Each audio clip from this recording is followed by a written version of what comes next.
It's Donna. I think I'm live.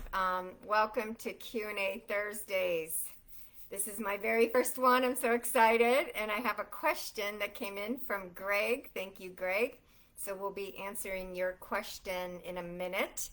And first, I want to just talk a little bit about this detox that I'm on. And I'm kind of looking for the chat here. I'm kind of new to this, wondering where I'm going to see the comments. But anyway, if you have a question you want me to answer today, go ahead and put it in the chat.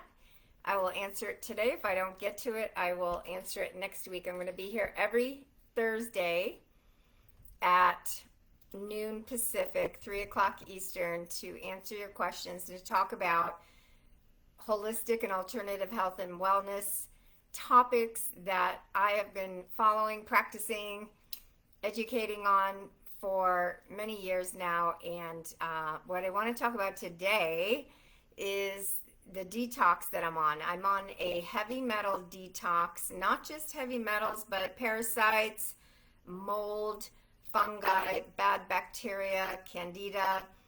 And this is a 9-month process, and I'm now in month 7. So I killed off all the parasites already, got rid of the mold, the bacteria. Now I'm in the heavy metal portion, which is intense. And what I really wanted to talk about was how this is very different from cleansing. So cleansing is a very loosely used term out there. A lot of people talk about cleanses, juice cleanses, eating clean, cutting out sugar, cutting out alcohol, cutting out, refined carbohydrates. All of that is great, and you should be doing that. But you can eat clean to the blue moon, but if you have toxic neurotoxins in your body, all that clean eating and healthy living and clean living is not going to affect the symptoms that you might be experiencing from getting these neurotoxins. So the dieting and the clean eating and living is not going to take care of what's already in your body, which are causing these symptoms. We're going to go over the symptoms in a minute of the ones I'm personally trying to address here. And so you want to eat clean, and you want to do these juice cleanses occasionally, or whatever cleanse you feel called to, but you have to also get rid of what's already in the body, what is built up from decades of microwaving and plastics when we were younger. I mean, there are toxins everywhere. It's in the pesticides in our food. It's the air we breathe, the water we drink. It's in the soil. It's in the food. It's everywhere. It's crazy. The more I learn about this, the more I find out other sources. For example, my contact lenses, soft contact lenses, I'm not sure about hard, contain BPA, which is a plastic. It's what's in plastic. It's a chemical that's in plastic. That's why all the plastic now is BPA free, and all the pans that we cook in, a lot of them are now BPA free.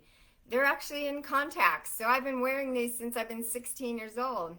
And the saline solution in the 80s has mercury in it, had mercury in it until they finally banned it in the early 90s. So it's everywhere, and it's been building up. And if you're close to my age, you probably have decades of neurotoxins in your body, and it causes havoc on your body. My personal symptoms that I am getting over with this detox are joint pain and inflammation in general all over my body, causing joint pain, severe joint pain in my thumbs, especially my big toe, my knees occasionally, inflammation, joint pain, frequent colds. I used to get sick monthly at least, and I'd be feeling like I was coming down with a cold, like usually twice a month. And this went on really since my 20s, since college.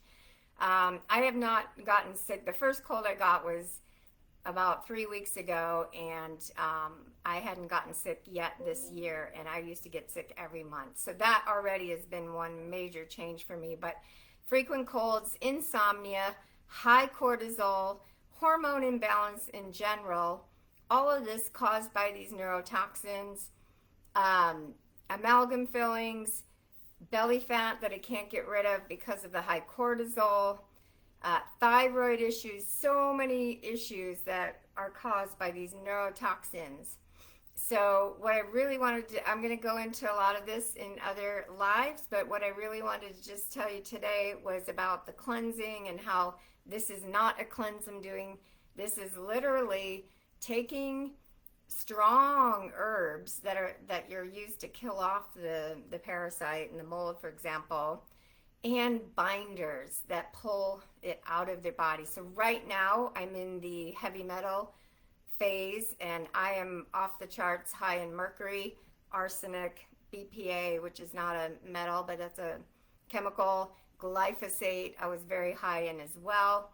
And these binders are actually pulling it out of the body, out of the cells, out of the fat, which is where they like to stay and get stored, which is why our body hangs on to the fat, because it doesn't want to release the fat, because when you release these toxins and they start floating around the body and these metals, it causes havoc. And I have had severe symptoms, my friends will tell you, during this detox phase, but I want to get it out. I want to get it out, and I want to clear up especially my joint pain and the high cortisol and the hormone imbalance.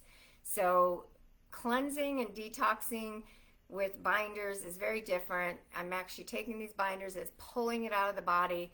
I'm doing other things to help facilitate that, like infrared sauna, sweating 3 times a week, taking immediate showers after, because anytime I sweat at all, right now it's like 90 degrees out, so I've been sweating a lot, so I'm taking showers a lot because I don't want those metals to come out of the skin, which they tend to do in your sweat. I don't want them to be absorbed back into my body because I'm working so hard to get that crap out of my body.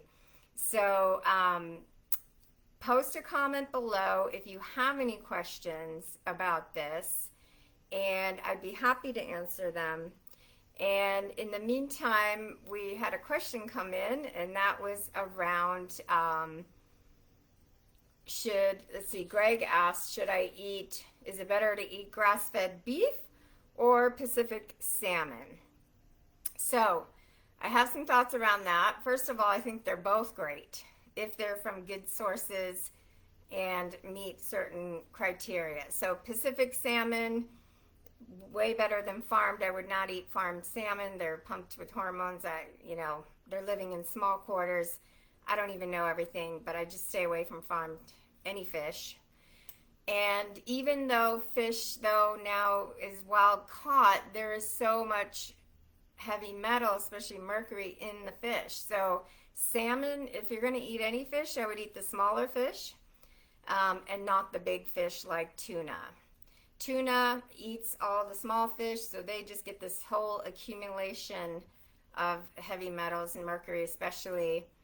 And if you eat too much tuna, you're going to start to get that mercury in your body, and you probably already have it. But anyway, so yeah, I think salmon is a great choice. I would make it wild caught if you're going to eat it. And beef, I think, is great too. I eat a lot of beef, but I will not eat commercial meats anymore. I really, very rarely. It's kind of hard when you go out not to. But I eat locally raised beef that I know has no hormones injected in it, no antibiotics, which is all in commercial meats. Not to mention how those animals are raised and treated. Like, I can't do it even for those ethical reasons. But also they're just pumped with all those growth hormones and antibiotics. And so grass-fed meat is great, but make sure it's organic as well, because it'll have the growth hormones and the antibiotics in it if it's not organic. So just because it says grass-fed doesn't mean it's organic as well. The beef that I get, that I'm fortunate enough to get here locally, is grass-fed, free range, and it's not grain finished. That's another thing to ask about. Is it grain finished in those last few weeks of its life? Because in the grain, even if it's organic, the grain has to be organic. There's still a lot, it's mostly corn, and corn is high in the linoleic acid and omega-6s, and we have way too much of that. That'll be a topic for another day. So I prefer beef that has not been grain finished. It will taste more gamey, and some people don't like that. I don't mind it. And the other thing to consider is, how is the slaughter done? Is it done on site in the field? How is the kill done? That's important, because if they transfer the cow somewhere else to be slaughtered, all the stress builds up in that cow, and then we eat those stress hormones in that meat.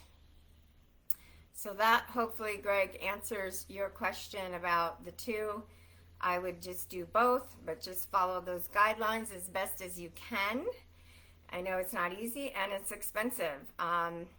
If you buy a whole half steer, which I just did last week, I split a steer with my sister. It was a smaller one. I have a whole half, and then I sell some of it off to friends because it's a lot of meat. That way you can get the price down. But you have to commit to a whole half or a quarter of a cow doing it that way. But that's how I prefer to do it, because if you just go to the local co-op, or it gets very expensive. Just eat less. You don't have to eat it every day to get the benefits. And by the way, the organs are the most nutritious. The Native Americans, they give the muscle meat that we eat to their dogs and their animals, and they eat the organ meats. We're a little bit reversed in there. So I actually eat liver quite often. However, liver tends to be clogged with all the yuck, because it's that cleansing organ of the body, and even in wild animals now, liver could be full of stuff. So you just have to know where that cow is coming from. And that's all I have for today. So thank you for those that joined me and are listening to the replay. Submit your question below, and I will answer it next week. Plus, I'm going to continue to talk about this detox that I'm on, and I'm super excited by the results already. So just ask me any questions about it. I'm happy to share. And wishing you all a beautiful week. And I will catch you next week at noon Pacific, right here, same place, if I don't see you sooner. Take care, everyone.